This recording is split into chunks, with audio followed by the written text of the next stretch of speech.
ทักทายสบายดีพี่น้องเนาะตอนนี้สิพาชมวิวเนาะตอนนี้เนาะเขาตอนนี้ก็สุกแห้งแล้วตอนนี้เดี๋ยวสิพาชมวิวตอนสวงแรงๆเนาะทักทายสบายดีพ่อแม่พี่น้องทุกๆคนเนาะทั้งภายในและก็ต่างประเทศเนาะบัวาสิเป็นทางไทยทางลาวเนาะสหรัฐอเมริกาเนาะอยู่ไสก็แล้วแต่เนาะตอนนี้เราชิมารีวิวเนาะเขาสุกแล้วตอนนี้นี่เฮาย่างมาแต่กระต๊อบไปนอนนี่คือกระต๊อบเฮานอนนี่โอ้กลางโขกกลางป่าพี่น้องเสียวขนาดเนี่ยวะอยู่ตามภาษาเนาะ เดี๋ยวชิมารีวิวให้เบิ่งข้าวเฮาสุกแล้วตอนนี้นี่ใกล้ๆเนาะเดี๋ยวสิให้เบิ่งใกล้ๆสุกเหลืองแห้งเลยโอ้นึกเมิดเลยพี่น้องนี่มืดฟ้ามืดฝนเนาะนี่พี่น้องนี่หน้าข้าวเขาเนาะนี่เดี๋ยวสิแกว่งกองนาไปให้เบิ่งเนาะมันสิชัดเจนดีเนาะกองล้างบ่เป็นกองนาเนาะเขาผิดสุกแล้วพี่น้องนี่ไปกองหลังเนาะมันสิชัดเจนกว่าแต่ว่ามันยังมืดจังหน่อยเนาะเพราะว่าคืนฟ้าคืนฝนมานี่มืดแห้งดีพี่น้องเดี๋ยวถ่ายให้เบิ่งรีวิวสุกแห้งเลยนี่ยังบ่แรงเนาะพูดก็ถือว่าไกลสมควรยาวให้หน้าเขาก็ได้พอบ่ร้ายดอกพี่นอกจาก80 สอบเนาะ2 คนกับเมียพารีวิวให้เบิ่งหลังจากรีวิวตัวนี้แล้วนะสิต่อไปลงเป็นพายเนาะพายมันชิงามกว่านี้เนาะนี่ก็บ่งามบ่ได้พี่น้องนี่ธรรมชาติแห้งยังวะสุกแล้วหนังไก่ชิลงมือเลยเนาะอีกประมาณ2-3 มื้อเนาะเขาลงมือเลยนี่อย่างบ่ทันเนาะมันสิลงก่อนได้เกี่ยว2 คนเกี่ยวมือเนาะบ่ได้ใช้เครื่องจักรดอกมือเฮานี่แหละใส่เกี่ยวเนาะธรรมชาติแห้งมืดพี่น้องมันบ่ค่อยแจ้งบ่ได้ดอกเนาะมืดแห้งลิ้นมาต่อที่เขานาพายเนาะพันฮอนเนาะพี่น้องสิพาเลาะเบิ่งเนาะเบิ่งเขานาพายก่อนสุกสำไรเลย2-3 มื้อลงมือพี่น้อง2-3 มื้อเจอกันหยุกมือคือโลดเนาะร่างกายพร้อมเนาะร่างกายพร้อมปะทะนี่คือเขาเนาะนี่สุกเลยนี่เนี่ยพาเราชมวิวนี่พาเราเบิ่งเนาะนี่ไปที่กองลังเนาะกองลังกับประมาณนี้เนาะสุกเลยพี่น้องสุกแห้งเลยได้กาเกียมล่ะแต่ว่าตอนนี้ฝ่าฝนยังมืดครึ้มอยู่เนาะให้มดปิดฝนไปก่อนอีก2-3 วันเอาเตรียมลงมือขอน้ำพายนี่หน้าตึบได้พี่น้องงามชุดอยู่นี่บวงมันของโทรศัพท์สิบุปันไดเนาะแต่ว่าตัวจริงงามหน้าตึบเลยนี่นุ่มเนาะโคตรดีดิลมก็มาเนาะกระบินระบาดนี่คือพาย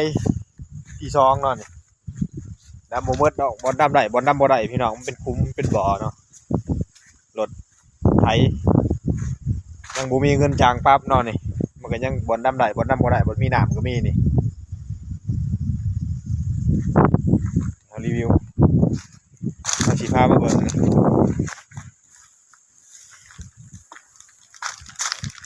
นี่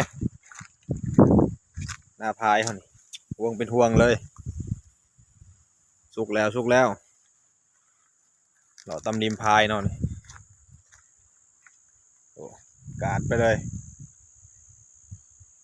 สุดยอดแล้วนะเนี่ยวะ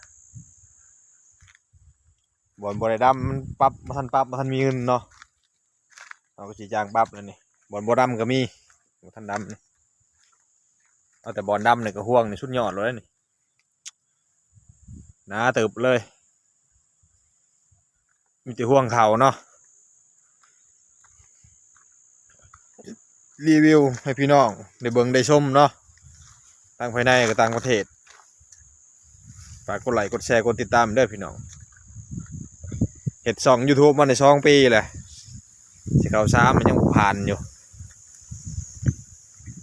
ผ่านกดอยู่เนาะหมู่คู่ได้เงินได้ค่ำกันหมดแหละยังผ่านกดอยู่รีวิวให้พี่น้องเบิ่งเนาะอ้าวอันนี้ก็เมียมาอีกแล้วเนาะแต่ฮะสื่อเนาะคลองนี่เด่นได้ยังไงนะปลาทูโอ้แต่ปลาทูเดี๋ยวพาเบิ่งนี่น้าเติบเลยนี่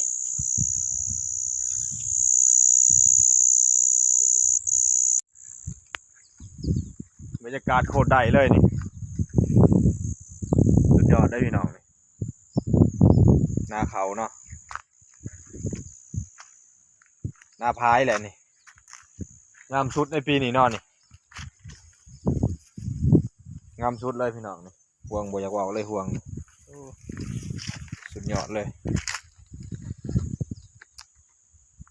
ถือว่าสุดๆเลยเป็นคาราเบลเนาะงั้นคือสิเลาะเมื่อเนาะบัดนี้ฝากกดไลค์กดแชร์กดติดตามด้วยพี่น้องทางแอปแดงเนาะ YouTube สอนเบาลาวเนาะวัยรุ่นยุค90เนาะฝากกดไลค์กดแชร์นะพี่น้องเดี๋ยวสิได้เฮ็ดคลิปใหม่ๆให้พี่น้องได้เบิ่งเนาะพอมีเวลาบ่ได้เฮาก็ได้เวลามีน้อยเนาะอยู่บ้านนอกเขามีเวียกหลายเนาะโอ้หลายแต่บ่ได้ดำพี่น้องคำบ่ได้แต่ดำเนี่ยงามอยู่เนาะหน้าเข้าโอ้กำเลยขอบคุณขอบใจมีพี่น้องเนาะมานี่กดติดตามเนาะกดไลค์กดแชร์สำเนียงก็พี่น้องเงินหน้าพอกันใหม่เนาะรีวิวไปใน2-3 มื้อเขาลงมือเนาะให้พี่น้องเบิ่งเดี๋ยวสิถ่ายต้นเกี่ยวให้เบิ่งเนาะผลหมากมาสินักหนาสำไรให้เบิ่งสำนีก่อนเนาะนี่คำเลยเนาะนี่ก็มืดพ้นโมเมนต์คำเนาะนี่